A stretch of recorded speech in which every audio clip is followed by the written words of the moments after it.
So how's it going, guys? This is Rio Murata, photographer based in Tokyo. It's been a long time, not a super long time, but a long time since I last purchased my camera bag. And if you guys recall, I currently own two camera bags. My most used bag is the Lowerpro Format 150, which I've been using for most of my shoots. It's a perfect bag if you're carrying just one camera and the essentials such as films and stuff like that. And there are times that I realize that I wish I had a sort of like a larger bag that could accommodate like two cameras, maybe like two medium format cameras or like one medium format and 135 along the way.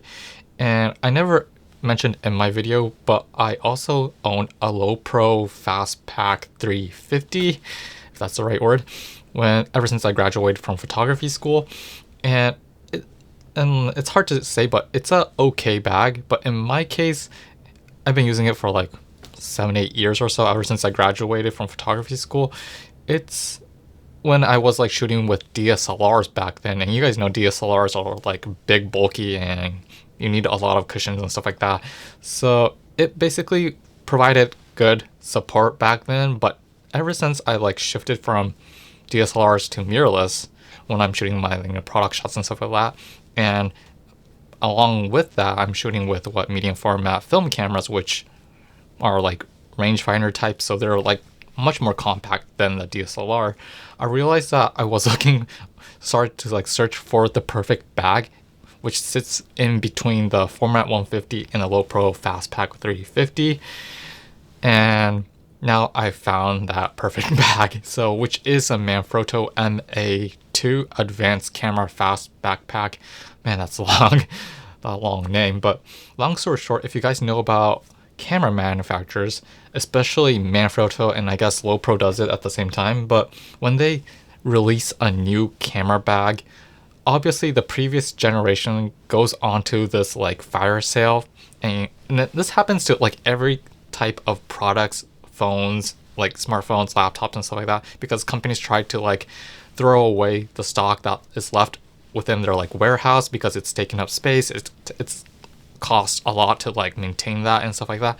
So they basically try to like throw away the old stuff and replace it with the new stuff and stuff like that. And I purchased my bag like last year or so, back in December, and the end of December actually. And Manfrotto was switching from the MA2 series to the MA3 series, and in my eyes, I couldn't tell the difference at all. And the MA3 series go for more than $200, while the previous MA2 series, which used to cost $200, were now being sold for like $100 or so, like 110 or so, if I'm right.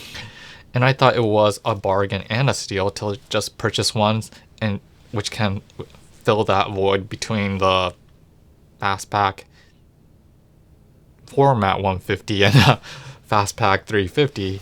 And at the same time, I'm probably gonna throw away the 350 because it's like really torn down. So yeah, this might be another one of those things where I talk about my biased views, but for camera backpacks, I personally think there are, if you categorize them into three groups, there's like three sizes. Obviously there's a minimalist type of bag, the bag that I use, the Format 150, and I guess that was being replaced by a bag called Lowepro's like Tahoe 150 or something like that. I mean, which is a budget option camera bag which you can purchase for like $50-$60 if I'm right. And the camera bag that I purchased, the MA2 Advanced Fastback, and also they have a lot of varieties from this series. They have a gear bag and some kind of like advanced something camera bag. I forgot what the name of it. And after that, there's the large type of camera bags, which is like you guys know the Peak Designs like everyday backpack. That's a classic one. Along with the MA2 series, I would say it would be the advanced. No, it's not advanced. It's Lowepro's Pro Tactics 350, I guess, and the Manfrotto MA2 travel bag, which is probably the largest one that they have in that lineup. And before going into details, it's like important to note that depending on your needs and stuff like that, and the amount of gear you carry, that's probably the most critical factor. And along with that, what's much more important is probably my personal height And you guys probably don't know, but I'm roughly 165 centimeters. So I don't know the foot in America style, so sorry for you guys, but that's like 5 foot something, I don't know, in the early part or early area. So not like probably like a typical American person. It has a height of like 175 or so, if I'm guessing. So I'm probably like 10 centimeters shorter than American people.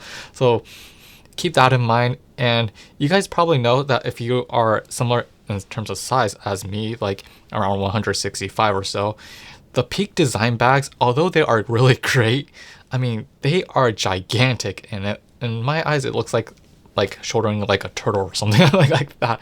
I'm not abusing that brand or anything, but I mean, having a too big of a bag can like sort of like mess up your like center of gravity and stuff like that. And in my case, the Fastpack 350, which is similar size to the Peak Design type of bag, I had a lot of problems carrying that type of bag, and I kind of wish that there was some kind of bag that could be much more smaller and much more compact than that, but a little bit larger than the Format 150. So that's where I came to the MA2 from Manfrotto. So yeah, there's like a lot of people who already did reviews of this bag, so I'm not going to do a review or anything, but I'm going to just talk about my personal reasons for getting this bag instead of the alternatives like types of bags. So I made a list actually. So number one is obviously having a sort of like a double access compartment, so you can basically access each of your cameras from the right side and the left side. This was a must because I was looking for a bag that I could access at a fast speed pace, my GW690 and maybe my Nikon F3 if I wanted to grab that too at the same time. So having that fast access was a necessary component. And number two was having a fast access sort of like top loading compartment, and this was something I was like really looking for. And you guys know that if you shoot with film, there's always that moment where you basically have to like change your film stocks. You know, I shoot with a GW690 which only shoots 8 shots, which means that I'm frequently much more likely to swap out one film for the other when I finish like shooting. And compared to shooting with 645, I can end that day with just 2 rolls, but if I'm shooting with a GW690, I'm likely shooting with at least 3 rolls of 120 film stock. So having that, you know, access to the top compartment was unnecessary in my mind. And at the same time, this is another thing that I was looking for. Because I also shoot video for my contents on YouTube, I wanted an area to sort of load my sort of like digital camera, my Sony ZV-1 camera, at the same area as where the film stock was. So that was actually another reason for getting this bag. And also at the same time, I could put in what we call a mobile battery, an Anker's like mobile battery, if I want to charge my smartphone or if I want to charge my like digital camera and stuff like that. So that's was number two. So another reason for getting this bag in particular was that there was same as a side compartments of loading your cameras into the bag, but this bag in particular had side panel, or I don't know what we call it, side pockets actually, on the right side and left side. So you can put your daily essentials in here. In my case, it would be the light meter that I use, a Sekonic L308S light meter, and you can put a lot of like essentials in there. And no, don't do that in Rio. So yeah, side pockets for easy access. I mean, you can put your keys in and stuff like that, wallet and stuff like that. So that's another like bonus for this, having this bag. And number four is it's not too big and not too small. And what I mean about that is, like I said, it's not too big as a Peak Design bag. I mean, Peak Design bags, they're a backpack type of bag. You can like go for like 2 days worth of trip and stuff like that. I mean, it's a great bag, but I mean, for daily shoots, like going to location and coming back on the same day, I mean, it's probably an overkill for most people, unless you're like carrying more stuff like gimbals and stuff like that. Gimbals, not DSLR, more mirrorless cameras and audio equipment, drones and stuff like that. Peak Design's probably better if you go with that route, but I don't have a drone, I don't have a gimbal, I don't have all those, you know, digital equipments. So this bag is the perfect size for me. And another thing that I need to mention about this bag in particular is that it could go into the sort of like studio mode where you can basically open up everything to reveal your precious like equipments. I mean, if you shoot in if you ever shoot in a studio commercial, if you're like a commercial photographer, you know what I'm talking about. Like, it's easier if you have all your equipments like open face up, you know, so you can basically grab your lens cameras and stuff like that on the go at that specific location. But because I'm shooting this out in the field and outside, I would never do that. But there's that like sort of like way of like, I don't know, transporting your equipments on indoor scenario, and you can basically open up the whole compartment if you want, actually. So I forgot to mention, along with that this camera bag also has a compartment to storing your like laptops. It can accommodate a 15-inch laptop if you want, or an iPad at the same time. So if you're like shooting like digitally and editing photos on the go, you can also use this bag.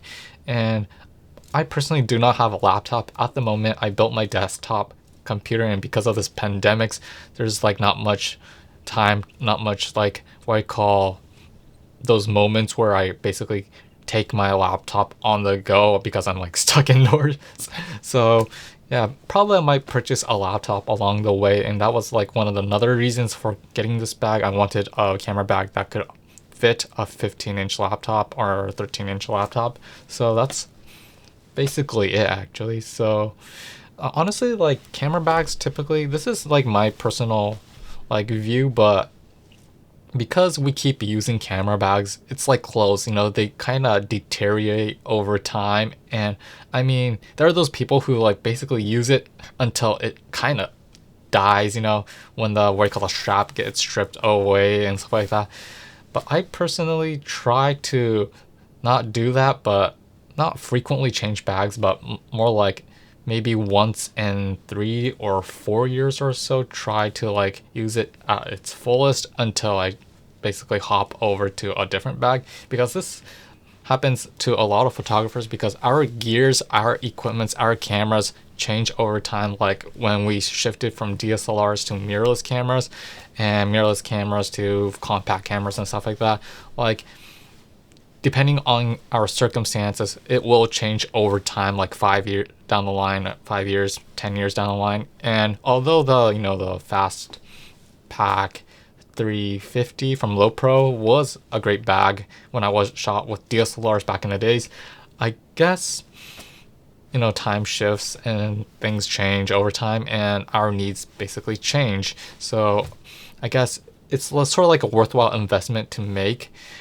Although I would not push a lot of people to get the most expensive bags, because like I said, these bags basically deteriorate over time because they go through a lot of abuse and stuff like that. They get tears and wears and stuff like that.